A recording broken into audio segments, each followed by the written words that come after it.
آل یعقوب کا ذکر ہے، کتنی کھلی کھلی نشانیاں دی۔ اب ذرا یہ دیکھیے جی، ایک ہے وادی طیہ، قرآن نے طیہ کا لفظ کہا ہے، لیکن آج کل جو ہے وہ جغرافیائی اعتبار سے اس کو کہا جاتا ہے وادی سینائی۔ قرآن میں جو لفظ ہے وہ طیہ کا لفظ ہے، یہ وادی سینائی۔ یہ اس کا کل رقبہ کتنا تھا؟ وہ جس میں صبح سے گھومتے تو پھر شام کو وہیں آ کے رک جاتے جہاں صبح سے چلے تھے۔ ان کا لکھا ہے کہ کل رقبہ 36 میل تھا، یہ پرانے میل، اور 24 میل چوڑا تھا۔ 36 میل لمبا تھا اور 24 میل چوڑا تھا۔ یہ وہاں آ کے پھنس گئے۔ کیوں پھنسے؟ کہ اللہ نے ان کو حکم دیا تھا جہاد کا، کہ جاؤ لڑو ان سے۔ تو انہوں نے موسیٰ علیہ السلام کی یہ بات نہ مانی اور مذاق میں کہا کہ فَاذْهَبْ أَنْتَ وَرَبُّكَ فَقَاتِلَا إِنَّا هَاهُنَا قَاعِدُونَ۔ فَاذْهَبْ، پس آپ جائیے، انت، آپ جائیے، وَرَبُّكَ، اور آپ کا اللہ جائے، فقاتلا، آپ اور آپ کا اللہ دونوں مل کر ان سے لڑائی کرو۔ تثنیہ ہے نا، قاتلا، انا، ہم تو یہیں بیٹھے۔ یہ گستاخانہ جواب تھا۔ اللہ اس سے ناراض ہو گئے کہ میں نے پیغمبر کو حکم دیا ہے اور پیغمبر نے اپنے ماننے والوں کو حکم دیا ہے، لہٰذا ان کو تو جہاد کرنا چاہیے تھا، یہ جہاد کیوں نہیں کرتے؟ یہ ناراضگی تھی۔ یہ پھنس گئے جی اس وادی طیہ میں، جس کو وادی سینائی کہتے ہیں، اس میں پھنس گئے۔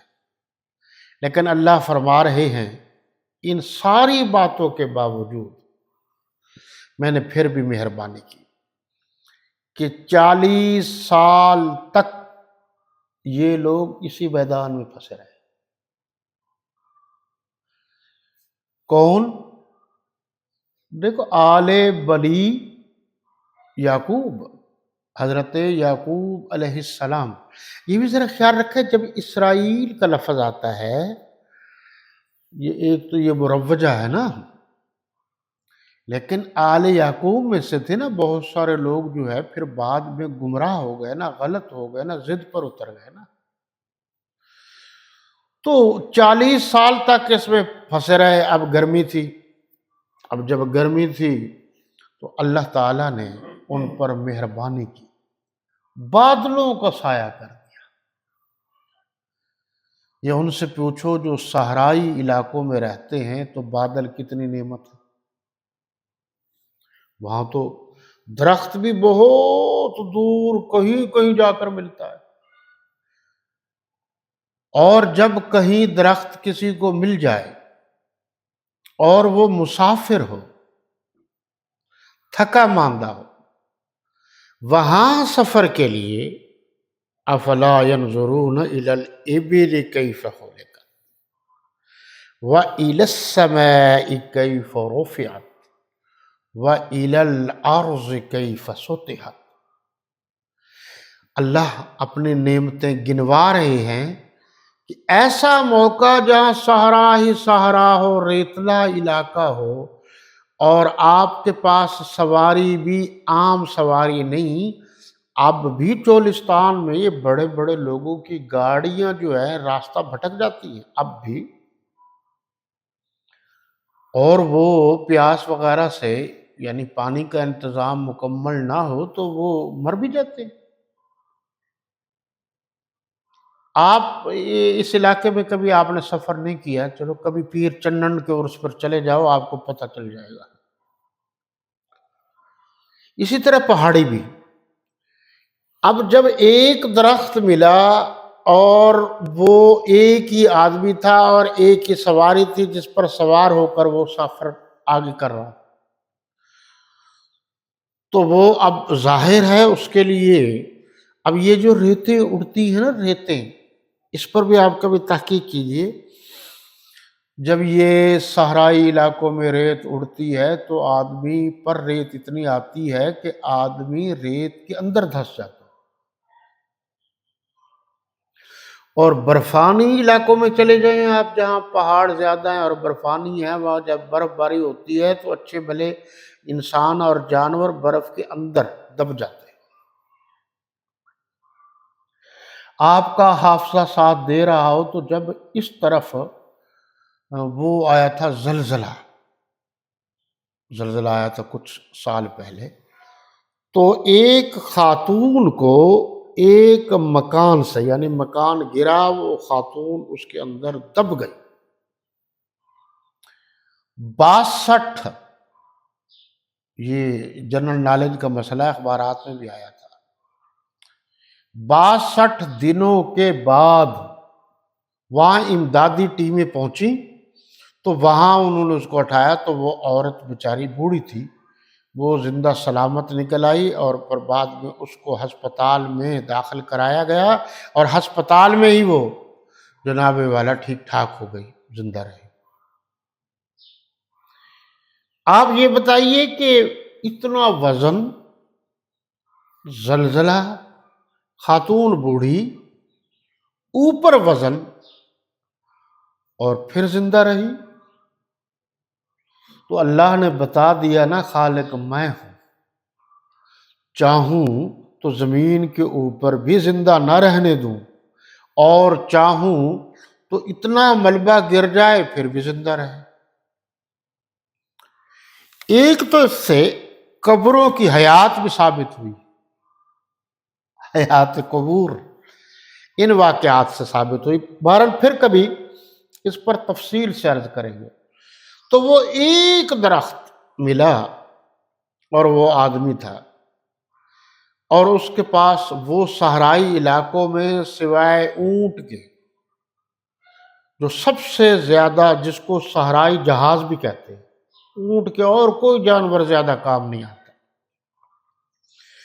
اور آپ دیکھو کہ اللہ کی نعمتوں میں سے ایک نعمت یہ بھی ہے کہ وہ جو اونٹ ہے، اللہ نے اس کے گلے میں ریزرویشن کا انتظام رکھا ہوا ہے.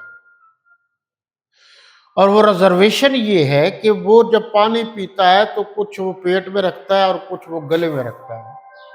اور جہاں جیسے صحرائی علاقے میں پانی نہ ملے تو وہ اگل کر اس جو ریزرویشن ہے، جیسے ہمارے یہاں موٹر سائیکلوں میں بھی رکھی ہوئی ہے نا، تو بعض اوقات خیال بھی نہیں رہتا پٹرول کا، تو پٹرول ختم ہو جاتا ہے تو وہ ریزرو لگا لو گے.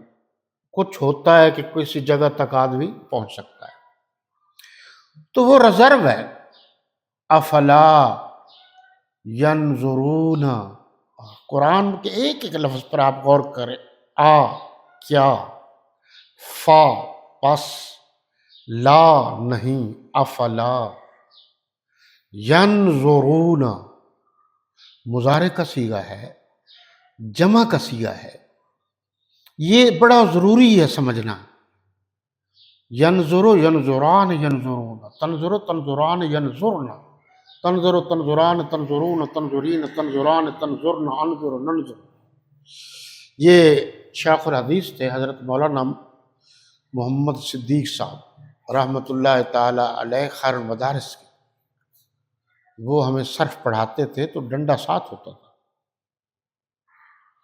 اور یعنی ایک سبق کے وقت، پھر دہرائی کے وقت، پھر یوں چاروں طرف پھرتے تھے.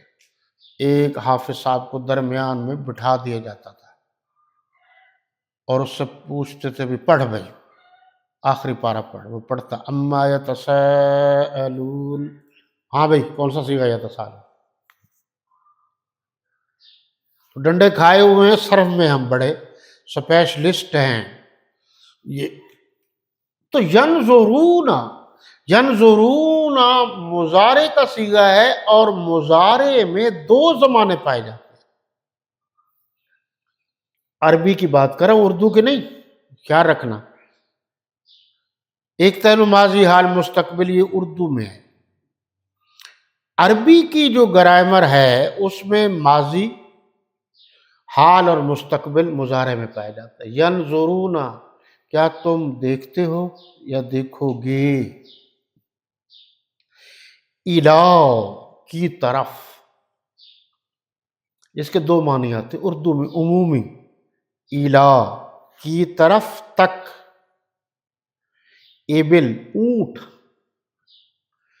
افلا ینظرون الی الابل کیف خلقت، کیف کیسے، ایک تو ہے نا علم تارا کیف، لم، یہ ترجمے تو دیکھو نا، استفہامیہ لفظ ہے، کیا تارا تم نے دیکھا ہے، علم تارا کیف کہ اللہ نے کس طرح بنایا، یہاں کیف کا معنی کیسے،